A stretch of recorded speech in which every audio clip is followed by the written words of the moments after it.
we're done. At this, we're done. No, we're done. Mr. Mendoza, turn around. You can say whatever you want, but you're gonna face me and you're gonna get your sentence. And if at this time I could give you more, I would, I promise you, but I can't. You don't like the whole situation? No, hang on, don't overtalk me. Now's just the time to listen. Do I get a new bond today? I'm not giving you a bond because you couldn't act right while you were on bond, which shows me that, no, that means I'm gonna revoke your bond. You're going to jail regardless. You put a gun to somebody's head. We're lucky you haven't killed somebody because that's the path you're on. And Mr. Jackson, you were previously in court, entered a plea of guilty to the second-degree felony offense of engaging in organized criminal activity. I've received the pre-sentence report as well as incident reports from the Jefferson County Jail. Has everyone had an opportunity to review all of that? Yes, Your Honor. Are there any additions or corrections? No, Your Honor. Judge, only I'm sure the court would like Mr. Jackson to take a little bit more responsibility for what he did in his version, and I would also assume that his next comments are going to be the talking to that everybody else in the jail is going through.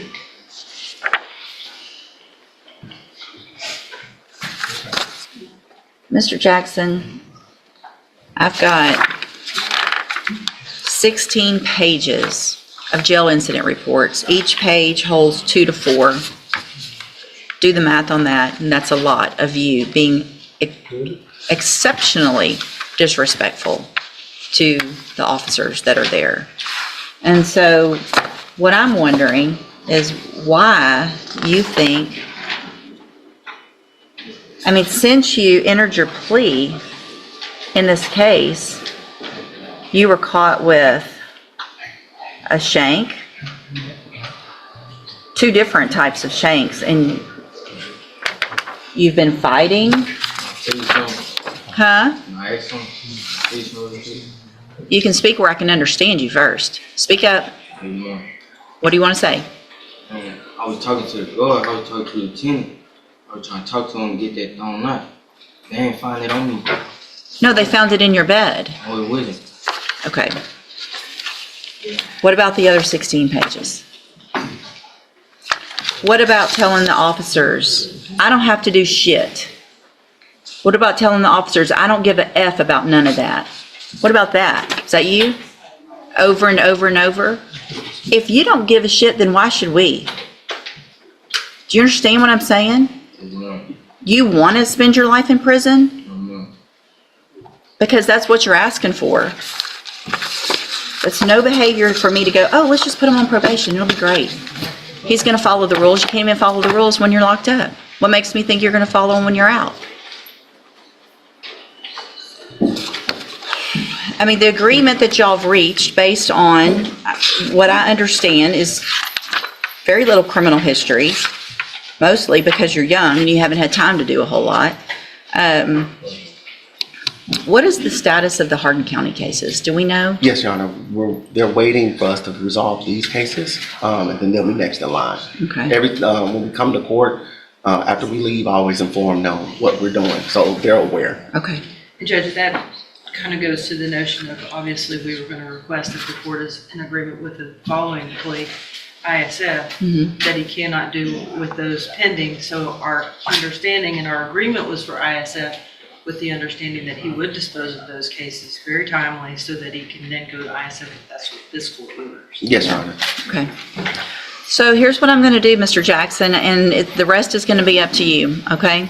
I'm going to follow the agreement that you made with the district attorney. I'm going to find sufficient evidence to find you guilty. However, I'm not going to do that. I'm going to defer all proceedings for a period of 7 years.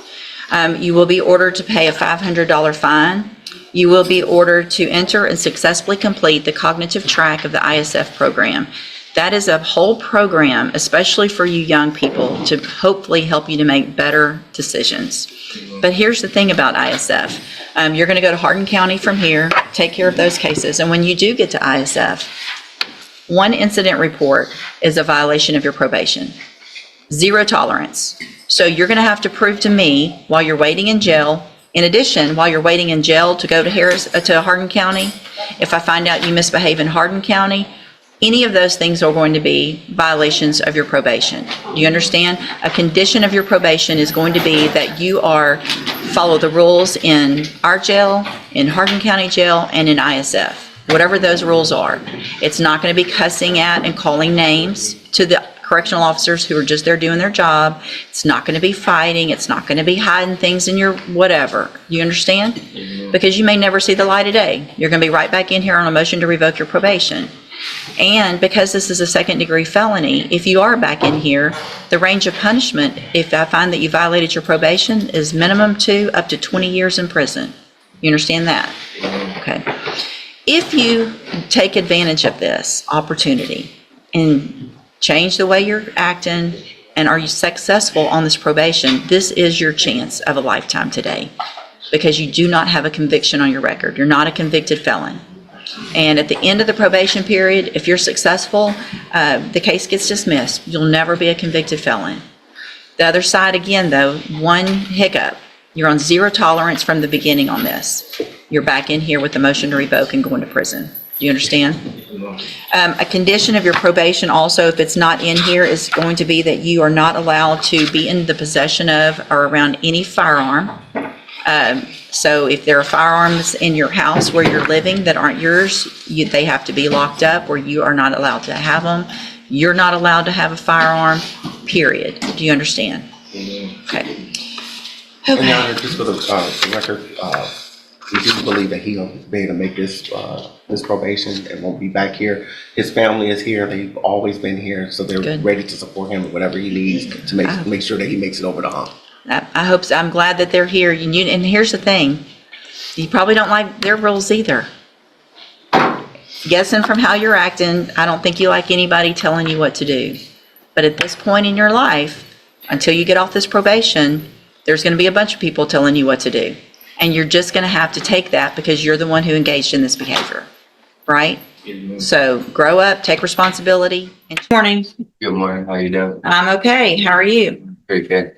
So you're Corbin Rayleigh? Yes, ma'am. And Mr. Rayleigh, you were here just last week or the week before. Yes, ma'am. And you pled guilty to an offense, and you were told to go to the probation department and do a pre-sentence report. Yes, ma'am. And I've gotten a memo from them that has some unfortunate information in here about how you acted while you were there and visiting with them.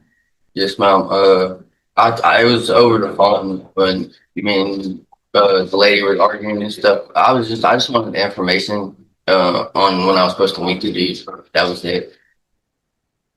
And That's not how this reads. I They were so frustrated with you that they said they will not do a pre-sentence report while you're on bond. So do you know what that means? my bond had to be paid off. No, that means I'm going to revoke your bond Okay. and you're going to go to jail. Yeah. And then they're going to come to the jail and do the pre-sentence report. And you're going to be respectful to them, or I don't have to go along with this plea agreement. Yes, ma'am. So listen, it's time to get a whole different attitude about all of this. I understand. I remember now when you were here, you don't like the whole situation. No, Hang on, don't overtalk me, because that's going to show me what you're doing to them. Okay. Now it's just the time to listen. Yes, ma'am. All right. And just do what you're told. There's not an excuse for what you did. That's not, you didn't just try to ask for some information. Okay. They wouldn't have sent this. They're very, very patient. I just want to let you know I got a whole different view about it on the whole situation now too. I just got to meet my son for the first time on Friday. So Well, this is very unfortunate. Yeah. So but here's the thing. There's no reason for you to still not get this probation, but I don't have a choice now but to get this pre-sentence report done. So I'm going to, hang on, I'm going to revoke your bond in your case at this time. You're going to go with the bailiff. Probation's going to come to the jail. They're going to do this pre-sentence report, probably not today. do I get a new bond today? I'm not giving you a bond because you couldn't act right while you were on bond, which shows me that you see where I'm. Yeah, the problem- can we just like revoke the deal and take it to trial? I can't afford to go to jail, please. You're going to jail regardless. Why? Yeah, Because, do you want me to read the memo? the whole thing. Yeah, can we play the voice recordings of the phone call in here today too, if that's the case? Because if you're just gonna believe what she says, then I believe I have the right to fight on behalf of what I have to say and we need to be able to play those phone records. You're going to go do that. You're going to go do that pre-sentence We're not going to play report, phone records today. and you're going to go and hopefully be respectful and hopefully get this probation and not ruin your life over this. This is very. As long as you think I'll be in there. It's a very temporary situation. Mr. Rojas can come back and talk to you. I'm revoking your bond at this time. I find it's in the best interest until sentencing that there not be a bond. You can go back with the bailiff. He pulls a gun on a 14-year-old kid and steals not only that kid's dirt bike, but also a small amount of cash from that 14-year-old. The PSI indicates that 14-year-old is so traumatized by this, they can't even attend public school anymore, Judge. When he was apprehended with that stolen dirt bike, there was a vehicle associated with this defendant. And in that vehicle were other subjects who had 4 firearms in that vehicle, Judge. And as if that was not bad enough, he goes on to brag about this criminal activity on social media. And if that wasn't bad enough, Judge, he goes on to taunt the victim of the UUMV on social media as well. Judge, he is youthful. I'll acknowledge that. He does not have any adult criminal history, Your Honor. I will acknowledge that. But, Your Honor, what he has engaged in is beyond the pale. He needs prison time, in my opinion, Your Honor. And that's what we're asking this court to do. If somehow, in any way, shape, or form, the court's considering community supervision, we'd ask for shock probation, some prison time up front, and then shock him out on community supervision. Judge, again, this is just beyond the pale. And I think the PSI speaks for itself. Thanks, Judge.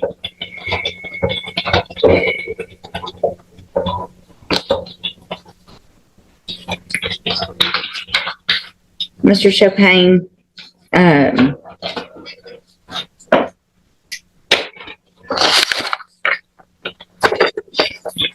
these cases for me with kids your age are so hard. And I have for a very long time tried very hard to give chances. But all of the guns and the riding around and I mean, so you're January 2019, you're put on January of 2019, you are put on probation, juvenile probation. You violated it 1, 2, 3, 4, 5, 6. On your 7th time to violate, they finally sent you to TJJD, right? 7 times you were given an opportunity. You go to TJJD, obviously you're not there very long because you get out, and then in December of 2022, you commit an unlawful carrying a weapon, evading arrest or detention, and you're again put on probation. You're given another opportunity in January of 2023. So in this year, you were put on probation for a gun case and an evading case. While you're on that probation, after you've been to TJJD, you commit these 3 offenses while you're on probation.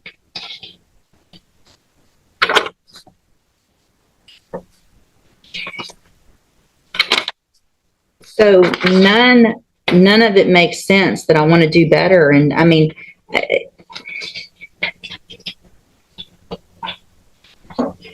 all this riding around with guns and masks and stealing, and it's just crazy.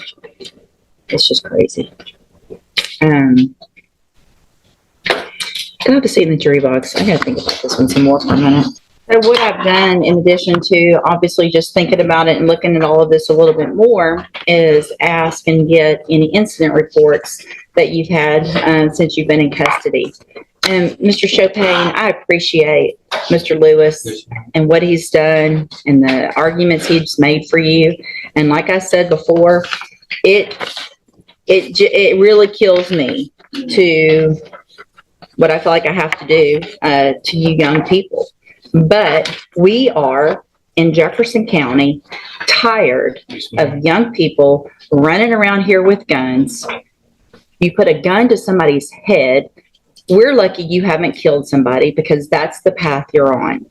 You've had opportunities at probation And unfortunately, those haven't worked. You've actually already had 2. You were sent to TJJD, you got out, you still committed offenses, and then you got probation again, and then you're here. So all this talk of I want to do right, I'm going to do better is just a bunch of baloney. The way you can't follow the rules in jail shows me same pattern. You can't follow the rules. So at this time, in clause number 23 DCCR 0993, I'm going to find sufficient evidence to find you guilty, and at this time find you guilty of unauthorized use of a vehicle. I'm going to sentence you to a term of 2 years in the state jail prison. You will receive credit on that sentence for any time that you've been in custody that the law gives you the right to receive. In clause number, and these were all just open. So in clause number 23, DCCR 0991, I'm going to find sufficient evidence to find you guilty, and at this time find you guilty of evading arrest or detention with the use of a vehicle. I'm going to sentence you to a term of 10 years in the institutional division of the Texas Department of Corrections. You will receive credit on that sentence for any time that you've been in custody that the law gives you the right to receive. In clause number 23, DCCR 0992, I'm going to find sufficient evidence to find you guilty, and at this time find you guilty of aggravated robbery. Sentence you to a term of 25 years in the institutional division of the Texas Department of Corrections. You will receive credit on that sentence for any time that you've been in custody that the law gives you the right to receive. I am making an affirmative finding of a deadly weapon. These cases will run concurrently, which means together at the same time. So I am denying the state's motion to accumulate, which is a gift to you. I am going to grant the state's motion to forfeit the weapon, which is a Taurus Millennium G2 pistol bearing serial number TIP 10158. I'm going to hand you, I need there should be an admonishment showing that I signed it. There wasn't a plea agreement, but I don't see one printed out. Mr. Chopin, I take no pleasure in giving out a sentence like this, but I feel like what I have to do is protect Jefferson County from people like you who have continued to show that you're just a danger and becoming more and more of a danger instead of learning from the opportunities that you've been given. You will be handed in just a minute a trial court certification in each of your cases that shows these weren't agreements, so you do have rights to appeal, and you can talk to Mr. Lewis about that. I hope you take advantage of any programs. You're still young. You're going to get out of prison, and you're going to be young still and have a lot of your life ahead of you. I hope what you do while you're in prison is do what you're saying you really want to do, is get your life together. There's programs you can get out. You can have education when you get out. They offer that, and hopefully be a productive member of society instead of going down the wrong path that you've been going. All right, good luck to you. You can go back with the bailiff. We'll get those forms printed out. Hayden Fontinet, Mr. Rojas, at the sentencing. Good morning. Are you Caden Yes. Fontinet? And this is 25 DCCR 1759. Mr. Fontinet was previously in court, entered a plea of guilty to the first-degree felony offense of aggravated robbery. It was an unagreed plea. I've received the pre-sentence report. Have you both had an opportunity to review that report? We have, Your Honor. The state is, Judge. Are there any additions or corrections to the report? Not from the defense, not from the state, Judge. And Mr. Coleman, you said you have a witness or some evidence? Actually, Judge, Mr. Rojas has graciously stipulated to the admission of the surveillance video from the convenience store in question. So Okay. I need to call my custodian record. With the court's permission, first of all, I'm offering states one. No, Judge. Make that states two, because this one was the plea admonishment documentation, please. I'm offering states two. No objection. States two is admitted. Permission to publish, Judge. Yes, sir. Judge, I think that's all I wish to publish unless the court wants to see the entirety of the video. I think that's enough. Any other evidence or witnesses? So just brief argument if I may. Any other evidence or witnesses for Mr. Rojas? No, Your Honor, just Mr. Rojas, you may make argument first. Thank you, Judge. And obviously, after seeing that video, it makes what we're asking for harder to do. What we're here asking for this morning, Judge, is probation. Mr. Fontinet's defense, he is a young offender. I know the court is tired of hearing the same story over and over, and young guys with guns in here. He's got a limited criminal history. I believe this is his first felony. He's never been on any kind of felony supervision or felony probation. unfortunately, he's just fallen into the same situation that we see so many other youthful offenders fall into. He's got no direction in life. He's very little support at home.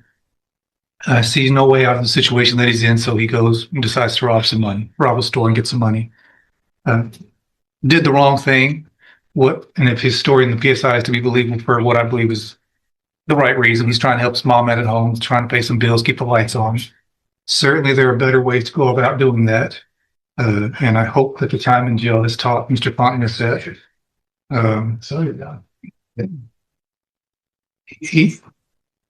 We've got options here, Judge. We can send him to prison or we can put him on probation.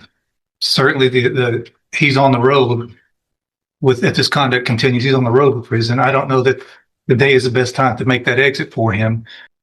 He's got a long life to live. We can send him to prison. He can be there for a few years and come back out. I don't know that he's going to get the help that he really needs in prison. There are programs available on probation that if he's serious about turning his life around, like he says in the PSI, those programs can help him. And if he does take advantage of those, it in turn would make the community a little bit safer, because there'd be one less guy running around with a gun when he does get out of prison, if that were the road that you chose to take.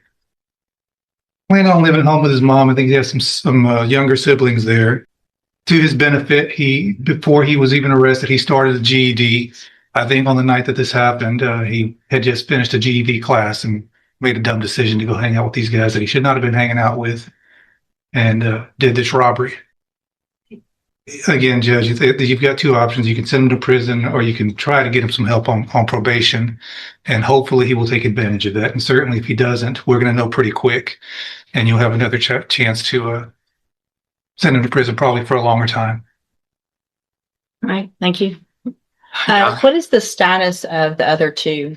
Are there co-defendants? Have they been charged? They have been charged, Judge, and I have both of their cases, Judge. And they have not been sentenced yet or No, anything Judge. like that? No, Okay. Judge. All right, go ahead, Mr. Coleman. Yeah, I'll be brief. Whether it's the Pine Club Apartments or Rogers Park or a Speedy Mart, you've seen this, and we've seen this in this community all too often. I'm preaching to the choir, Judge. Prayer vigils and advisory committees, all of that stuff's fine, but you, Judge, where the rubber meets the road. You are that person that can protect the community from somebody like this defendant. You are that person that can either let him walk out of this courtroom on probation with a piece of paper with conditions and promises that he won't resort to this kind of violence that you saw on that video, or you can ensure that the community is safe by putting him behind steel bars, concrete wall, and razor wire fence. I'm just asking, I'm not in the habit of begging, but on behalf of this community, I'm begging that you send this defendant to prison. The message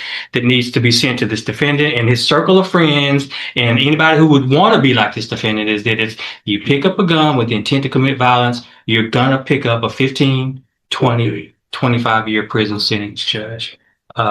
And I'm just asking that you do this on behalf of people who live at the Pine Club Apartments, who just want to live in peace, people who want to go take a walk at Rogers Park and not be robbed, and somebody that wants to stop at a Speedy Mart convenience store and pick up some snacks without becoming a victim of a robbery. That's all I have, Judge. Thank you, Mr. Coleman. So, Mr. Fontinet, there was a time some years ago that there really wasn't even a question. Everyone, state's attorneys were recommending youthful offenders, probation. Let's give everybody an opportunity.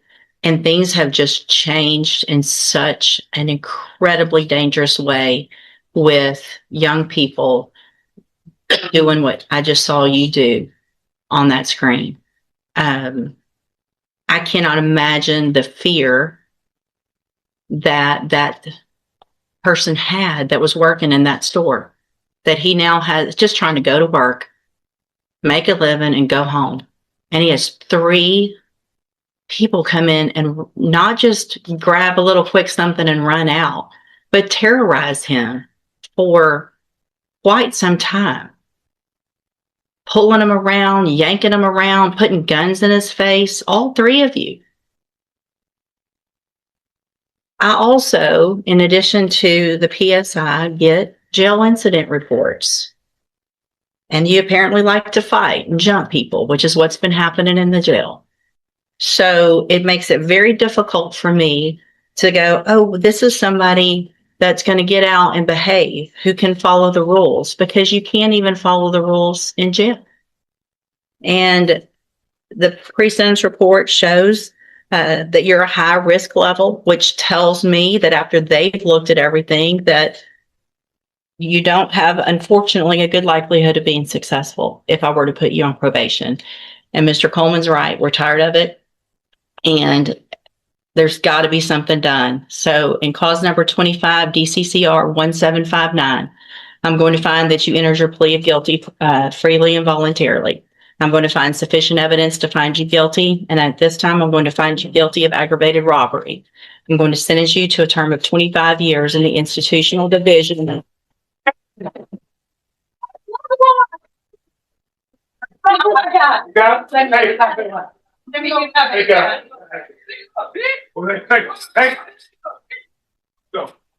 on, Mom. Here. I'm going to sentence you to a term of 25 years in the institutional division of the Texas Department of Corrections. You will receive credit on that sentence for any time that you've been in custody that the law gives you the right to receive. I'm handing you the trial court certification. This was not an agreement. You have some rights to appeal. I have also handed you a written admonishment regarding your ineligibility to possess a firearm or ammunition. Because of the judgment entered against you, you're ineligible under Texas law to possess a firearm or ammunition. Possession of a firearm or ammunition could lead to charges against you. You can talk to Mr. Rojas about any questions you have about that. I am making an affirmative finding of a deadly weapon. Mr. Fontinet, I understand that this is harsh, and I know you believe this is harsh, but I think this is necessary. I hope that you go and you make things right. You can get out of prison. You're still going to be young, and you can make your life better. That's going to be up to you, okay? You can go back with the bailiff. Good morning. Are you Anthony Mendoza? Yes, ma'am. And Mr. Mendoza was previously in court and entered pleas of true to counts 1 through 13 in a motion to revoke probation. Currently on probation for driving while intoxicated, third or more. That was a 6-year sentence that was probated for 6 years. Having to go to work, but yet he's not supposed to drive, and so he's driving with an invalid license, and then he's not able to work, and he can't afford to pay for the things he needs to do, such as the 12-step program, the GD program. All those things require money, and that's one of the big issues. But the things I'm concerned about is that it says that he went to the safety relapse program. Positive, again, for alcohol and cocaine, which I understand he denies the cocaine, but that's what this alleges. And in October of 2022, I'm assuming through an administrative hearing, was granted relapse safe P. Yes, ma'am. There was a motion to revoke that was filed and came before the court, and he was ordered to go to relapse safe P, and he absconded, and he never went to relapse. So he wasn't in custody? No. Okay. And then, so we didn't see him again until August 11th of 2023 when he was arrested in Houston. So here's the thing, whether you probably didn't get any paperwork. Come up here to the front in the middle here. From at least October of 2022 until August 11th of 2023, you wouldn't have known about anything because you quit going to probation. You were an absconder. And the only reason we found you is because you were arrested in Houston for aggravated assault with a deadly weapon. And then in May, we get you back here and you were sanctioned to 180 days in jail. So this is the third time, it looks like to me, that you would have been given an opportunity to remain on probation. I gave you upfront time, continue you on probation. Courtesy supervision was sent to Harris County. And then we have the SCRAM device issues still, alcohol violations, interlock violations, aggressive behavior, ongoing alcohol use. So if you didn't do the relapse safety, it's not anyone's fault other than your own, because if you didn't know about it, it's because you weren't going to probation. Mr. Nichols? Judge, I think it's pretty clear. He was put on zero tolerance a couple of years ago, and here we are on the second time. Third. Multiple times. Yeah. And I don't know what else we could do. So obviously I agree with the probation department's recommendation for revocation. think he's had more than enough chances, Judge. In fact, there's just one thing I don't make the court aware of. If I can call Ms. Martinez. Sure. Ms. Martinez, would you please raise your right hand? Do you swear or affirm the testimony you're going to give in this hearing will be the truth, the whole truth, and nothing but the truth, so help you God? Thank you. Go ahead.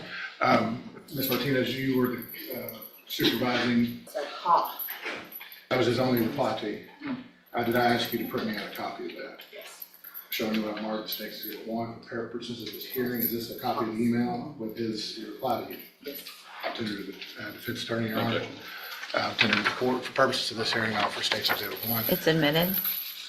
And is that pretty consistent with his level of cooperation and attempts to probation while he's been supervised? Yes, sir. No other questions, Your Honor. All right, any questions? Just a couple. I want to clarify on the relapse program. You said he was y'all came to court on motion to revoke. Is that my understanding? Yes, And so the safety relapse was ordered by Judge West, yes, and he was here. The defendant was here. Mr. Mendoza was here that time. yes, sir. Well, wouldn't he have been taken into custody? Let me make sure, because I wasn't supervising. Okay.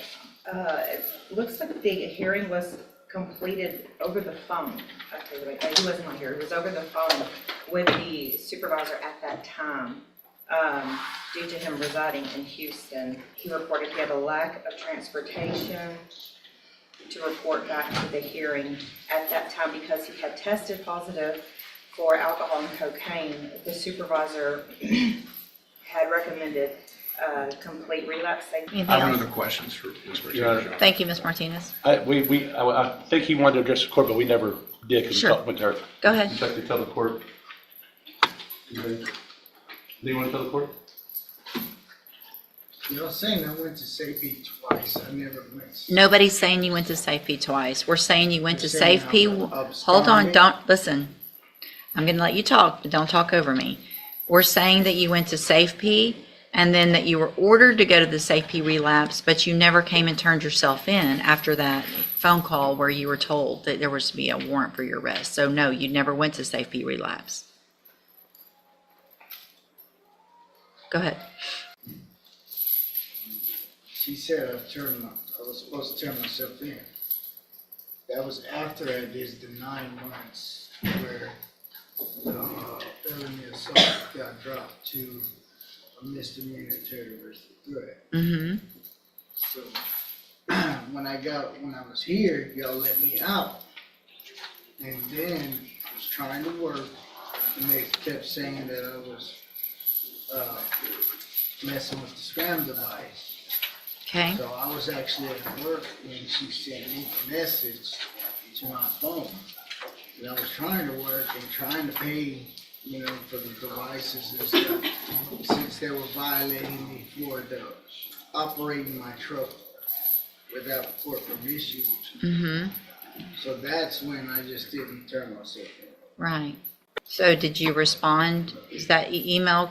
That was Yes, ma'am. that's what you thought about all that? Yes, ma'am, I did actually say that. You thought that was funny? It's because I was agitated and I was taking lunch at work, and I was trying to,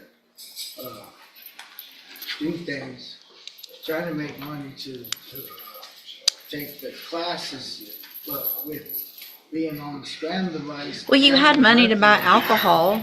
You hadn't, because you kept drinking, because you kept messing. I mean, Mr. Mendoza, you have been given so many opportunities on this probation, and I understand that those things are expensive. However, if you had at any time stopped testing positive and having blood alcohol readings that were positive on those things, then you could have eventually gotten off of those. I don't keep people on those for very long. But the reason we had to keep doing it for you is because you kept drinking. You kept messing up. And so you don't get to say, I kept messing up. I mean, seriously, you got the initial probation in 2021. You got you got Safe P. You got some upfront time because of the Harris County issue. Didn't revoke you, haven't revoked you. 3 times haven't revoked you. And here we are with all of these violations. Through your TVCJ program, I was doing what I needed. The only time I had issues when I had the foot problem that I got from the halfway house.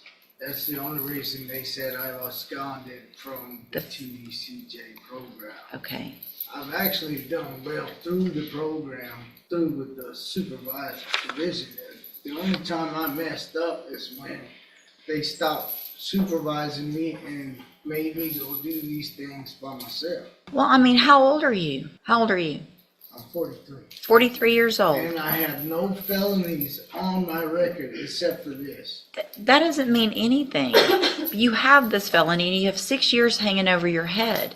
And you've been given all the tools. You went to safety. You got aftercare. At some point, you have to take those tools and do for yourself and not come in and say, well, they made me do it for myself, so it's somebody else's fault that I kept drinking. We gave you the tools. If I can get We're done. through At this, another we're done. safety again, No, we're done. let me kiss my At the- ass.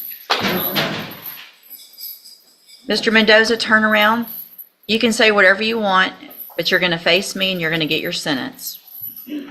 And if at this time I could give you more, I would, I promise you, but I can't. So I'm going to find that you entered your pleas of true to counts 1 through 13 freely and voluntarily. Find those counts true. Find sufficient evidence to revoke your probation, and at this time revoke your probation. Sentence you to 6 years in the institutional division of the Texas Department of Corrections.